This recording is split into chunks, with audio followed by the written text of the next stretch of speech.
Greetings, legendary readers. Welcome to Larry's Legendary Library, where I explore science fiction, fantasy, and other bits and bobs. Well, for Magazine Monday, I was going to read Tracking by David R. Palmer, but I realized I don't want to tackle that until I have read his novel Emergence, because it contains story that happens before the events in the short stories in the magazines. And since I don't own Emergence yet, I decided to put that on hold until I can get the book. Instead, let's dive into some strange and wonderful water worlds. Today we're looking at 4 stories from 4 different authors across 3 different magazines and 3 different decades. Venusian seas, underwater societies, alien oceans, and talking dolphins. It's all in here, so let's dive in. First, The Doors of His Face and the Lamps of His Mouth by Roger Zelazny, the magazine of science, fantasy, and science fiction, March 1965. Cover art by Ed Emsch, illustrating our story. This Nebula Award-winning, Hugo-nominated novelette introduces us to Carl Davids, a bateman on Venus. He works for Jean Lewrich, a wealthy adventurer hiring out for the best equipment and the best crew that she can find. Her goal is to land an Ikky, I-K-K-Y, short for Ichthyform Leviasaurus leviathans, a 300-foot leviathan, basically the length of a football field. No one has ever caught one. Plenty have died trying. Carl himself has a history with Ikky. He once failed to land one, and he paid for it in blood. Zelazny's Venus is intentionally retro. Earth-like weather, tropical seas. It's his way of paying homage to the pulp era Venus before we knew what Venus was really like. The title is a reference to Job in the Bible, where it describes the Leviathan. There's even a nod to Ezra Pound, and definitely some Moby Dick flavor in the mix. As baitman, Carl must dive into the deep with scuba gear to set the trap, putting himself terrifyingly close to the monster itself. The final confrontation with both Ikky and with Jean delivers exactly the punch you hope for. I really enjoyed this story. The mystery of Ikky, the tension building toward that showdown, the emotional undercurrent between Carl and Jean, it all worked for me. There's so much depth here that I think it would reward a reread. I give The Doors of His Face and the Lamps of His Mouth an L4 loaded. It is absolutely worth reading. Okay, for our next story, we'll go to Home from the Shore by Gordon R. Dickson, Galaxy Science Fiction, February 1963, cover by Jack Gauguin, illustrating our story. Our main character, Johnny Joya, hires a flying sea taxi called Newark to return him to his real home in the sea.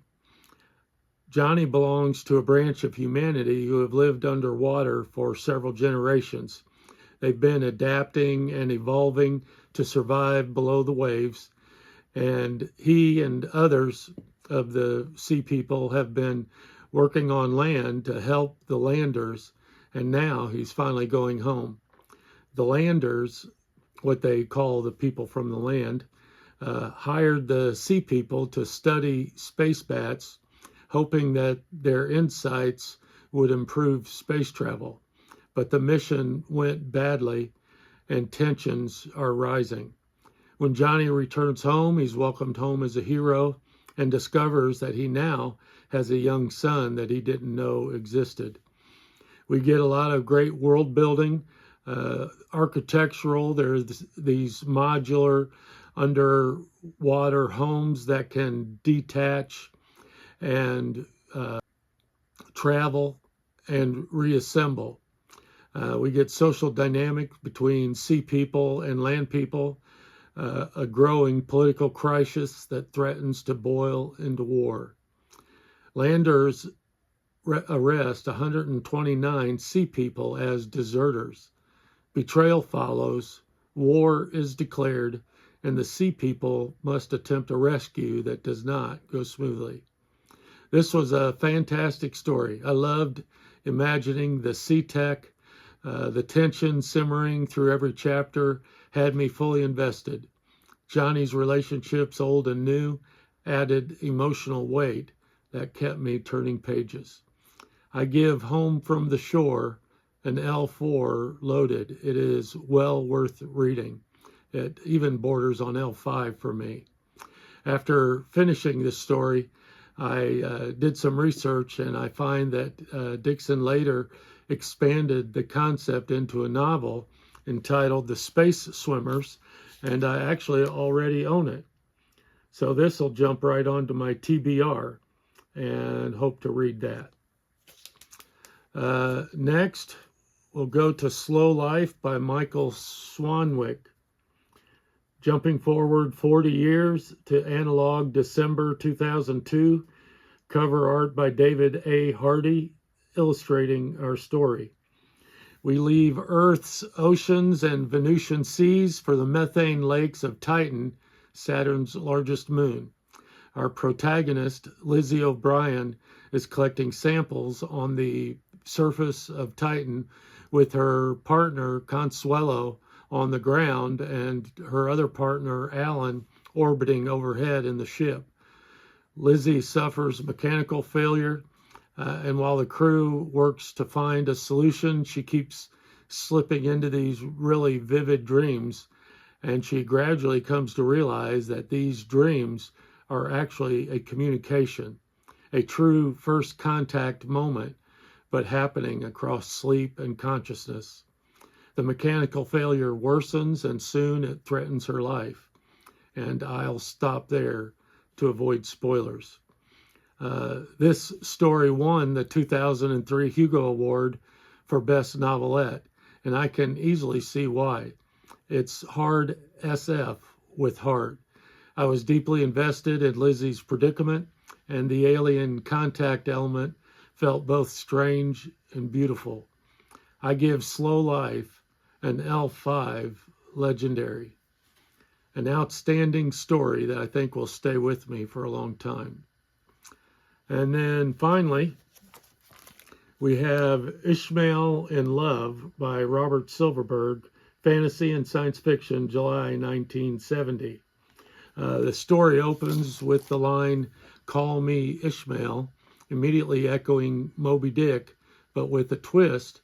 In our story, Ishmael is a bottlenose dolphin with enhanced intelligence. He communicates via electronic acoustic translator and works as a foreman of the undersea intake maintenance squad near St. Croix in the West Indies.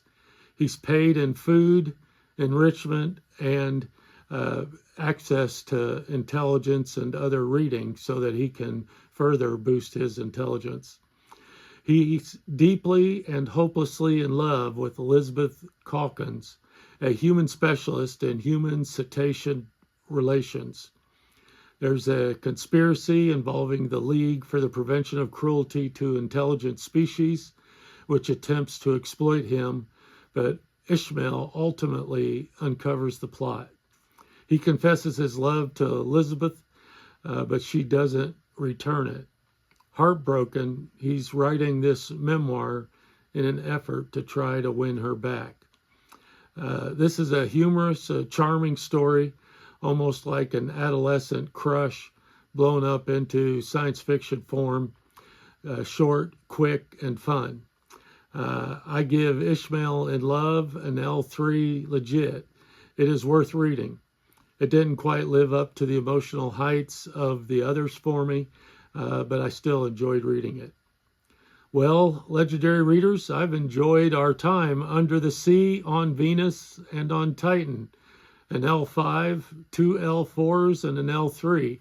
a very enjoyable outing. Have you read any sea-related books or stories?